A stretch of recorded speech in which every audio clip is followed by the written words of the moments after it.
Well, if you're interested in anything baseball, we've got an expert in the building. Ed Wheatley's here again to share with us a little bit, talk about his new book. We're going to talk about the Cardinals. We'll talk about the Browns. Stay tuned.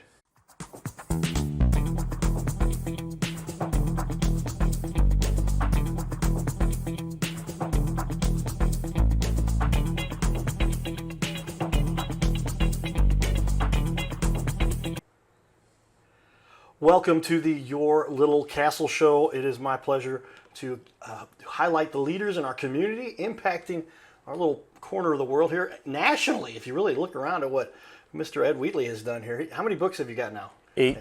8 books. And 3 PBS films. There's a couple Emmys going in there too. Yeah. So Ed has been a major influencer in the world of sports, particularly baseball, and focusing on the St. Louis Cardinals. How many years have you been doing this now? It's been at least 15, hasn't it? Yeah, it's getting on that. Yeah, it's about. For the Browns, that's what I put in there. I did a little research. Yeah. But apparently, this new book has kind of kicked in for you, and now we've got some excitement with that. I've got this. See if we can see it here on the. Where it is, it's in the corner. I mean, depending where our slider's off there, but our wide shot here. I put it up. I'm going to put it up on both walls behind us because this is being essentially promoted by a little company called Rawlings. Rawlings Sporting Goods, headquartered in St. Louis since 1887. Based out of St. Louis, and if you're going to get a baseball glove, it will be a Rawlings if you're serious about what you're doing. Well, there's more major leaguers use Rawlings than all the other glove maker vendors combined. That's right? how popular, and it's always been that way. It is the premier glove. Everybody has a reflection. You know, if you're 40 or above, I always say that your first glove was not the blue-eyed, pigtailed, freckle-faced girl from grade school. It was something else on lace, your first glove. And then they will go off on a litany of their first glove. They'll tell you the make, the model, the color, whose signature was in the palm, how they formed their glove into being shaped for the pocket. And they just get so excited about that. But so what I did is kind of an intro into the book. I then went to all the Gold Glove Hall of Famers. What was their first glove? How did they get their first glove? How did they make the pocket? Because they have those same reflections that I spoke of that the little kid sandlot ball player has. Okay, so now we're talking. It's literally, this is like you're not a serious baseball player if you haven't, if you don't have a Rawlings glove. I mean, as a kid. It's got the red R with what font was it they used there? But it's I don't know what cursive, but it is a patented font, and okay. There's even some stories. I'll give you a good story out of the book.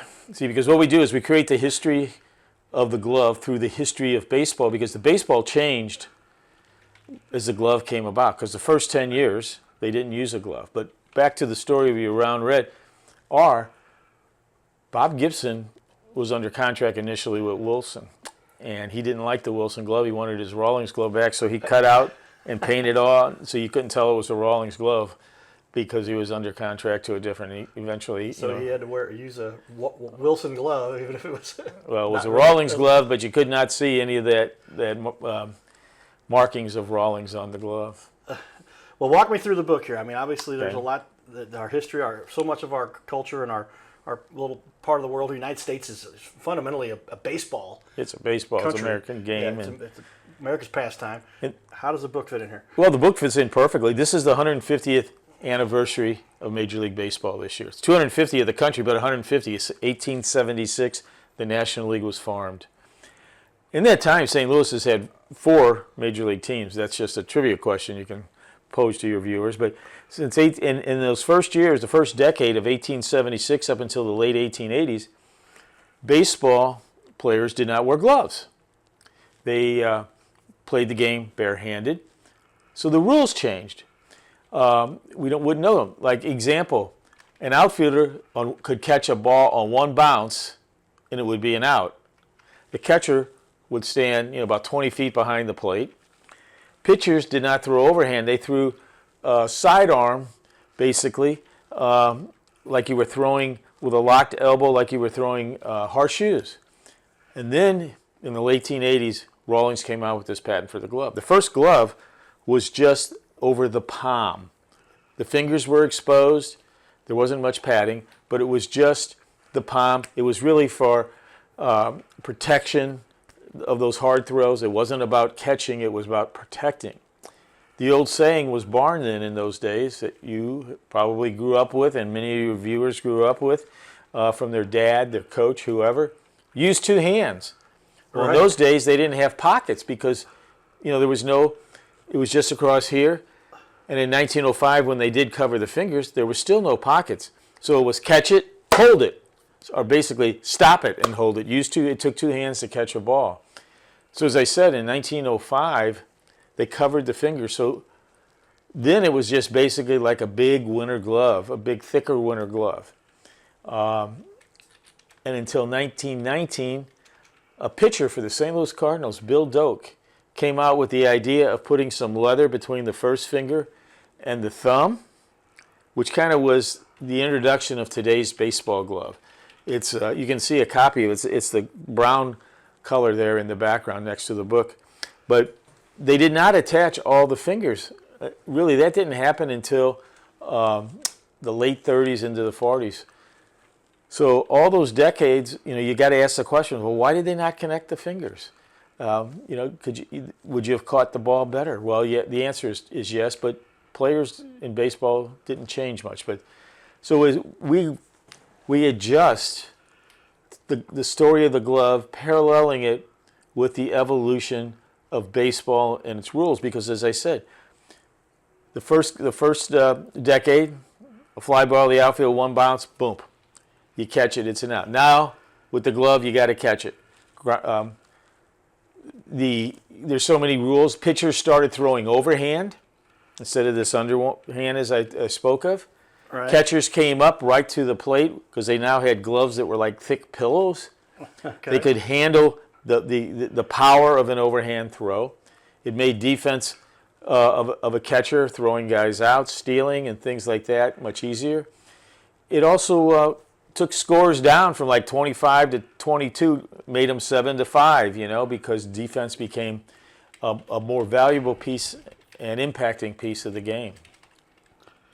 Well, I'm working on updating some of the facts about the game here and some of the stuff that you're bringing to the table here. But I just, as a kid, I'll never forget that I was a big advocate. Rawlings was my favorite glove, of course. Mm-hmm. And tell me if you recall this one. There's the old man. My dad has this glove still. I wore it when he had retired it, but it was by then it was a dark brown. It wasn't the lighter tan color, but it's the Rawlings trapeze. The trapeze, the six-finger trapeze. And that's what Ozzie Smith was known for using. Well, Ozzie used that throughout his whole career. And it's interesting, inside the book, after I talk about while I'm talking about the evolution of the glove, I had all the Rawlings catalogs going back to the 1800s.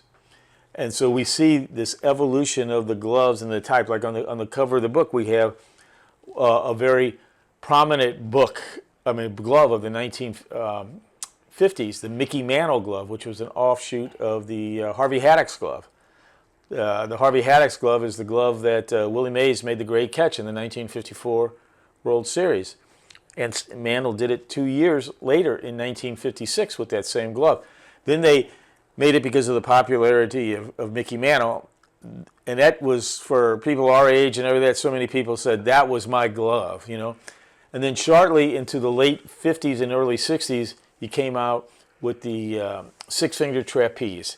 And it was really Stan Musial and Ken Boyer were the big proponents. And you'll see all these advertisements going back to the 1800s from the catalogs of the different gloves. And the best thing about seeing all those pictures and all those stories is the prices. Here's a glove, $4.50, $12. Now they're $300 to $400. So it was like, what did you pay for that glove? What did they say about your glove? You can read in here about your trapeze and what have you. Well, it's just like I said. If there's any sport, I didn't realize that for the first few years they played without a glove. That's correct. I remember those first gloves. You could see they were like little bit bigger than a. Well, like I said, the very first one only went across your palm. The fingers were totally exposed, and then the other ones were thinner and smaller.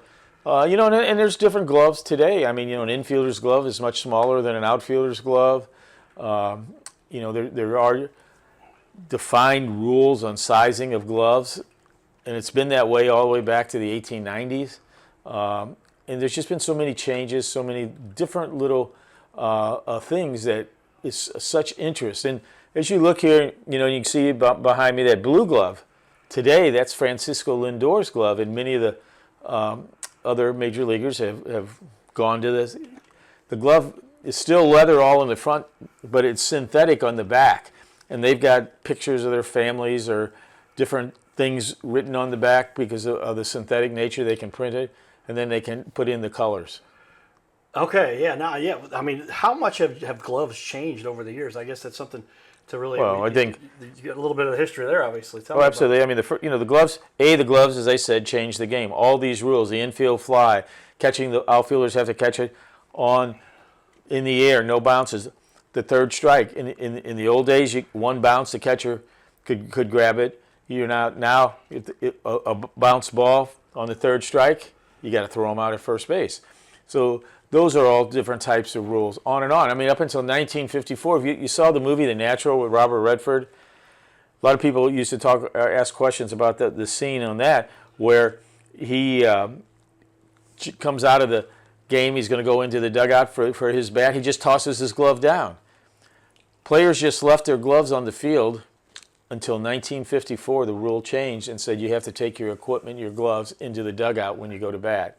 But it did. It changed the way pitchers pitched, catchers caught. First baseman, evolved the claw, the trapper claw, could snap at a ball. You don't see two-handed first baseman out there. They're out there and they're snapping it. Well, all of a sudden, Randy Hundley started the idea, and then Johnny Bench made it the thing, where catcher's mitts were always this kind of, like as I spoke earlier, this pillow that just kind of went around the ball and got it. Now, with Johnny Bench and them, they wanted a hinge in the catcher's mitt. So to protect your hand, you can keep it behind you, and you can snap at the pitch just like a first baseman snaps. And that became a new evolution in the catcher's mitt. And now they've got these stronger pockets and netting and type things in their pocket, and it is more of a defensive game than it originally was. Well, again, back to it's just there's so much that goes into our country's history with baseball, and yeah. I mean, and it's important to have a nice bat, and I guess Rawlings does some bats too. But yes, if there's anything you recall as the main tool to be a baseball player, it's that glove. Wow. And just go back to the different. I've probably had 10 or 12 different gloves in my life. Well, but you always remember your first. Everybody does. The glove is the most personal thing in baseball. It's bats come and go, they break, and boom, boom. There are players that will play their entire career with the same glove, and they'll have it worked on and things. It means that much. Rule number 1 in baseball: don't ever put your hand in somebody else's glove.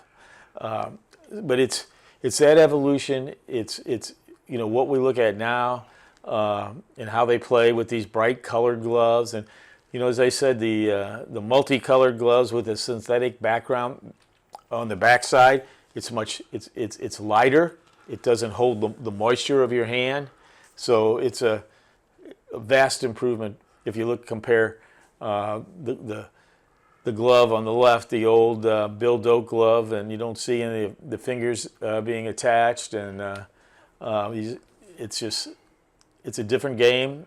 Defense becomes more important, and we've got low-scoring games. That's why they were always in the teens and the 20s as far as scoring runs in games in those first decades of the history. Yeah, I didn't realize that. So much more of an offensive game. Yes. Is that the old era versus the new ball era, or the old? They talk about the ball changed a little bit. Did that have anything to do with the glove, or what am I talking about? Well, they came to a common tighter glove, and that around 1902, and that's where it really becomes a different type of ball, and that's what it's called. What you were speaking. Okay, yeah. So then they before I guess. Anyway, the glove is such an intricate part of the game. Oh, yeah. And obviously, somebody like myself, I was a shortstop and a second baseman. But then when I went to the outfield, sometimes hey, we had a kid, he can't play outfield, he doesn't learn how to catch fly balls. Carter, can you go to the outfield? You got a different glove. Yes, you did. Got a longer glove. It's got more of a web, a little more flimsy, but it'll give you that little flex when you dive and you've got a. Well, you just could barely reach you. Infield glove wouldn't have caught that. Well, an infield glove, you want it smaller, much smaller, because you don't want the big pocket. You want to have it so it's just there, and you're coming up to get getting the ball out of your pocket is different in the outfield than the infield. Here it's time and boom, So much, and a lot of them, some guys even had their glove. It wasn't completely over their hand. It was just the lower part of the palm is all the glove would be. So they just got it really to stop and throw. There's been a history too in 1947 World Series. There was a red Rolf glove that had come out a few years early. It was a unique glove by Rawlings, and it had this like extended pocket up here, but it was kind of a laced web pocket, and it was very popular. People were grabbing it, and it gave you the extra step to make the catch in the outfield. Well, in 1947, the Yankees are playing the Brooklyn Dodgers once more. They're playing in Yankee Stadium. It's Game 6. The Dodgers are winning. DiMaggio comes up to bat with a men on base. He cracks one. Out to 405 Yankee Stadium, there's a gate that was for the bullpen. Little Al Gianfrido runs over there, over the fence, catches this ball. DiMaggio thinks he's won the World Series, the World Championship. He runs around first base and sees that Gianfrido has made this catch, and he kicks the dirt. Well, that all of a sudden became this, oh my God, he's immortal. He has feelings. He got mad. So DiMaggio not only got mad, he went and petitioned Major League Baseball to have that glove become illegal. He didn't think he should have it. Major League Baseball did actually make that glove illegal. But the hypocrisy of it is, I have photos of DiMaggio using that glove when he played the outfield for the Yankees. Worked for you or worked against you. That's interesting. Yeah, I mean, you see these catches now, and how important is it to have the right equipment and guys reaching over the fence, making that grab, pulling it back in. Who was the center fielder? I saw I think he was in the home run derby. I forget his name. But he acted like it went over the fence, comes down, he's got it in his glove, starts walking towards the dugout, and everybody's like, oh, it's a home run. Even the pitcher, they put him on camera going, oh. And then he goes, and holds that glove up. Because he had enough web on there to catch that. Yeah, there are limits to the length of the web these days, just to keep it controlled. But, the other night, a guy did it 3 times in a game over the fence. Yeah, so it is. The defense brings excitement to the game. It's all around the glove pinnacle, and we go also into not only these 50 greatest moments in baseball history, where it's through the lens of the glove and their player. 100 years ago this year, 1926, the Cardinals win their first pennant. They're playing the Yankees in the World Series. They're tied 3 games apiece going into Game 7. They're at Yankee Stadium. And I got the title of that chapter is A Catch, a Tag, a World Championship. Well, what's that about? First of all, you'll recall Grover Cleveland Alexander, one of the greatest pitchers in Major League Baseball history. Cleveland had won the game 2 and Game 6. So he'd won the day before. And he was kind of a partier. So he's kind of sleeping it off down in the bullpen thinking, I'm not coming back in this game because I pitched a complete game yesterday. I pitched 2 complete games in this World Series. Well, all of a sudden, the Cardinals are holding on to this minuscule lead, and bases are now loaded with 2 outs. Tony Lazzeri, one of the most dangerous hitters in the American League at the time, comes to bat. And Pop Haynes, the Cardinals pitcher, Hall of Famer, he's rubbed blisters on his fingers and they're bleeding. They got to take him out of the game. Rogers Hornsby, the manager of the Cardinals, playing second base, calls Alexander in from the bullpen, kind of staggers in, goes to the mound, and in this great bat that we described, all the pitches and everything, he eventually strikes Tony Lazzeri out with the bases loaded, and 2 out. Well, they got to play another inning because that wasn't the 9th inning. So they come in the bottom of the 9th. The Cardinals went out in the top of the 9th, winning 1-0. Alexander's back on the mound, gets the first 2 guys out. Babe Ruth at bat. Walk him. Because, the Babe is the Babe, and especially in 26, he'd already hit 3 home runs in the series. They walk him, thinking, well, we'll deal with that. Bob Musial, another very good member of Murderers Row for the Yankees, comes to bat. The Babe takes off on the first pitch, trying to steal second base. Bob O'Farrell, the Cardinal catcher, throws the ball, a catch, a tag. Cardinals now are World Series champions because Babe Ruth is thrown out trying to steal. But that catch, that Bill Doak glove of Rogers Hornsby, the pictures are all in there. The picture of the tag on Ruth, the picture of the glove, tagging out Babe Ruth. Now, everybody says Ruth must have been stupid. Why do you do something like that? Actually, after the game, I went and got all the research in the post-game locker room interviews. Ruth said, look, the guys beat us twice, speaking of Grover Cleveland Alexander. We saw what he did with Lazzari with the bases loaded. I'm on base. It's very likely Musial's going to drive one far enough that I can score from first base. But if he were, by any chance, happen to get one through, I might score from second base. If I can surprise him, I can get second base.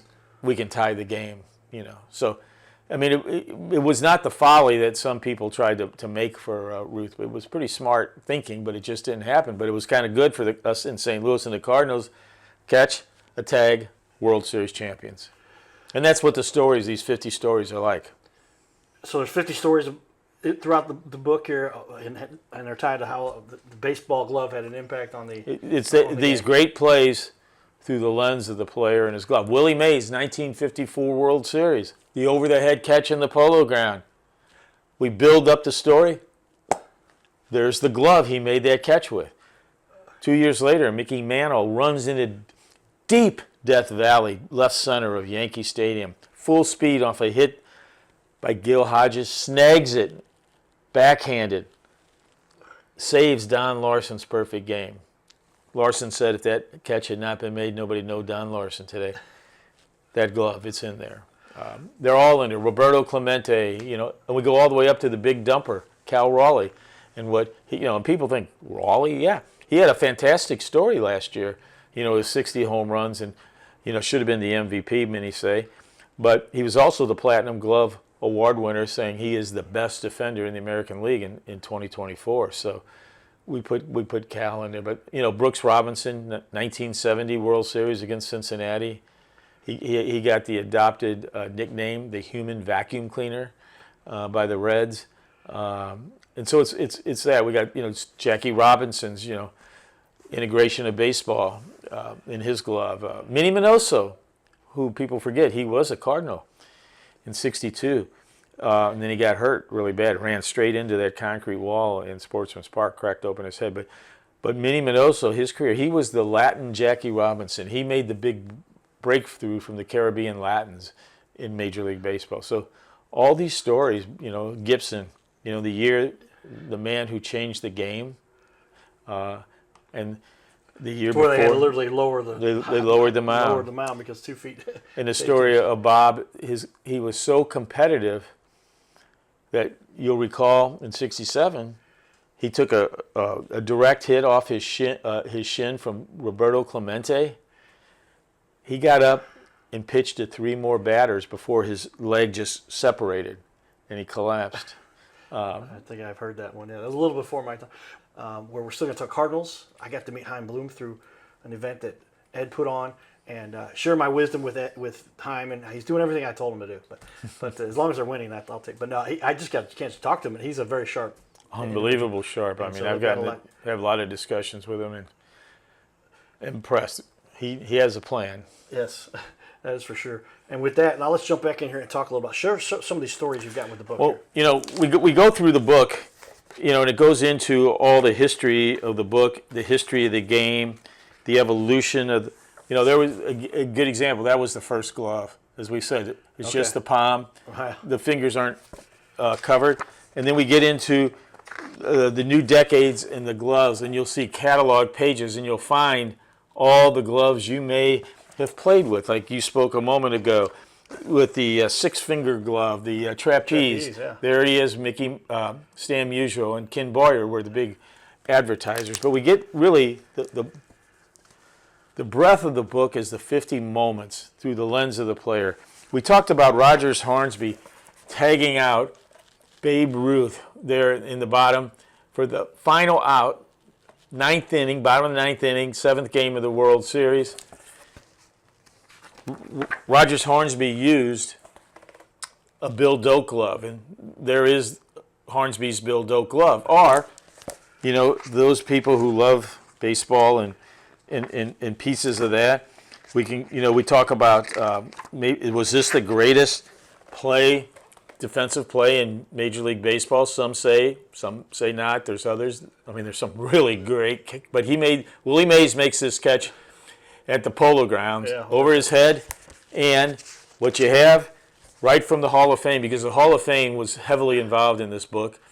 On top is the is Willie Mays' glove. He made the catch with her when Mantle 2 years later in the '56 World Series, he makes this long backhanded catch that saves Don Larson's perfect game. There's the glove he did with it, and you can see advertising and things for all these gloves, and it goes all the way up through all the great players, and a moment. They're not the same story over and over. We found unique stories and in special ways. Well, there you have it. Something that is obviously an instrumental piece of equipment that is everybody was known for their gloves. It's a very personal item. I'll never forget Craig Suker, who I played with. He had a trapeze, and he was breaking that thing in, and it becomes a very personal item for each person, like you're talking about. He was breaking that trapeze in, had a perfect fit for the ball that would go in the glove, and it just becomes the namesake item. The glove is what everybody holds on to. As you grew up with it, some people slept with it on their pillows. Some of them had special places they put it, or a special bag. Some would go out and have their dad drive the tire of the car over it, trying to find them. They all have stories, and we have the stories of all the Gold Glovers and Hall of Famers, and maybe you'll find out you did it the same way as a Johnny Bench or Nolan Arenado or Ozzie Smith or whatever. Check it out, everybody. Ed's book here. This is The Finest in the Field. I've changed our titles here as we were going. A History of Baseball Through Iconic Gloves. And you can find that on Rawlings.com. And there's a picture right there. It's available at every online brick and mortar store, but if you come out next Saturday on the 18th, Ozzie and I will be out there at the Rawlings store in Westport. We'll be this coming Tuesday, the 14th of April. We'll be at the St. Louis County Library. Derek Gould and I talking about the book and the history of the glove. There you have it, everybody. Stay tuned for more. This is the Your Little Castle Show. Giddy up.